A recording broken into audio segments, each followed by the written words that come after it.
One person. That's all it takes to sabotage your peace of mind. They make you doubt your own talent before you've even had the opportunity to prove it.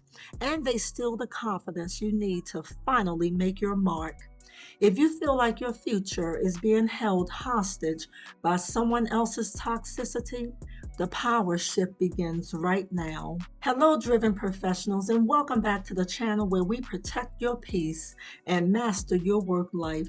Today, we are identifying the three most common toxic personalities in the workplace and giving you the exact word for word scripts to disarm them instantly.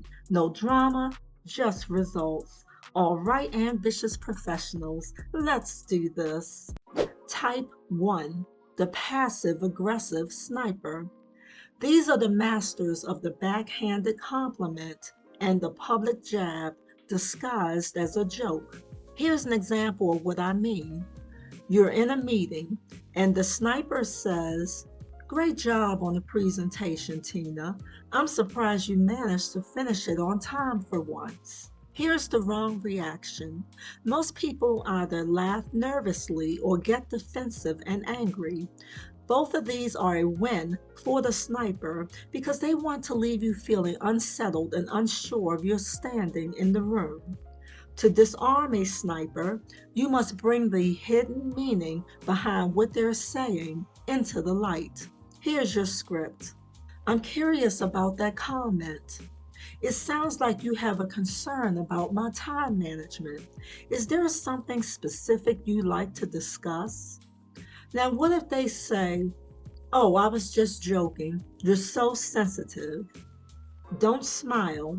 Look them in the eye and say, "I appreciate the humor, but I prefer to keep our feedback focused on the work."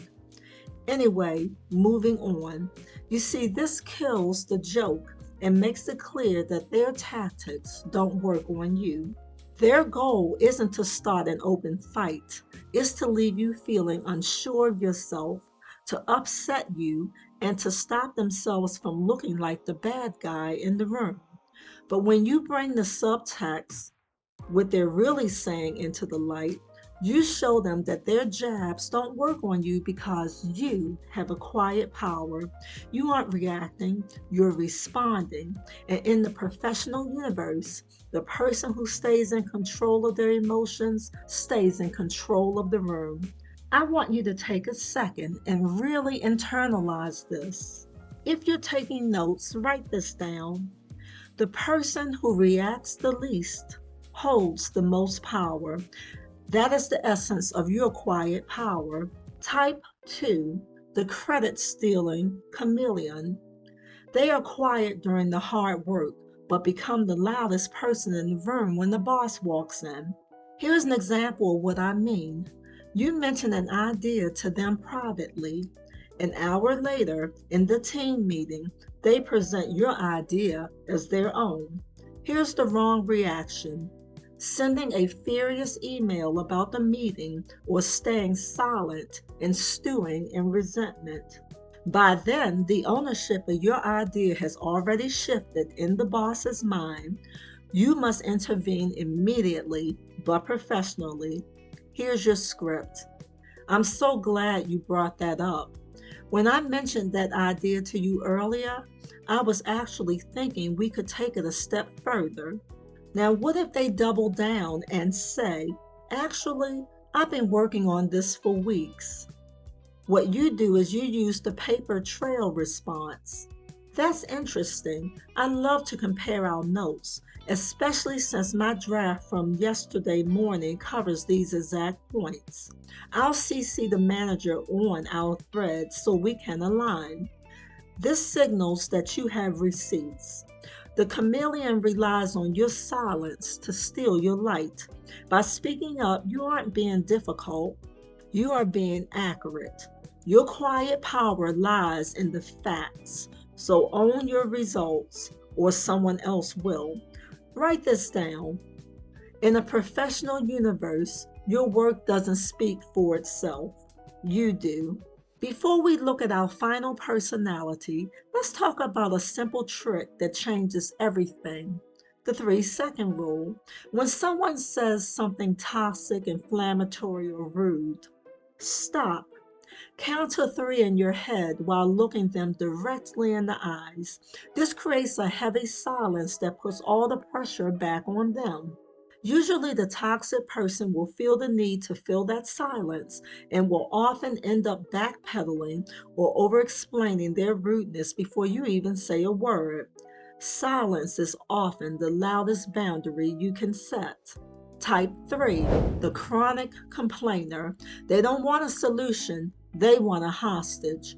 Here's an example of what I mean. They walk into your office or message you on a Slack to complain about the same manager or the same policy for the 10th time this week. Here's the wrong reaction: being too nice. You see, if you listen for 30 minutes, you aren't being a good friend, you're being an enabler. You are literally training them to use you as a trash can for their negative emotions. You must force them to categorize their intent. Here's your script. That sounds like a lot to handle. I've only got a few minutes before my next task. But tell me, are you looking to vent or are you looking for a solution? Now, what if they say, I just need to vent? Put a limit on their time so that they can't drain your energy by saying, I can give you 2 minutes to vent, but then I really have to get back to this project. When those 2 minutes are up, you stand up or close the chat. You are teaching people how to treat you. When you set a boundary with a complainer, you aren't closing a door, you are protecting your focus. Guard your energy like the currency it is. I want you to remember this or write this down. You are the architect of your own atmosphere. You owe people professional respect, but you do not owe them your emotional peace. This leads us to our question of the day. Which of these 3 archetypes is currently draining your energy at work? Drop your stories in the comments below. Setting these boundaries is the first step, but to truly master the internal side of these office battles, you need a system. So watch this video next, the journaling method that fixes workplace conflict. You cannot control the chaos in your office, but you have absolute authority over your response. Setting boundaries isn't mean, it's an act of self-respect. Use these scripts, reclaim your time, and remember, you are the architect of your own professional universe. Until the next time, keep growing. My dear ambitious professionals, take care. Until the next video.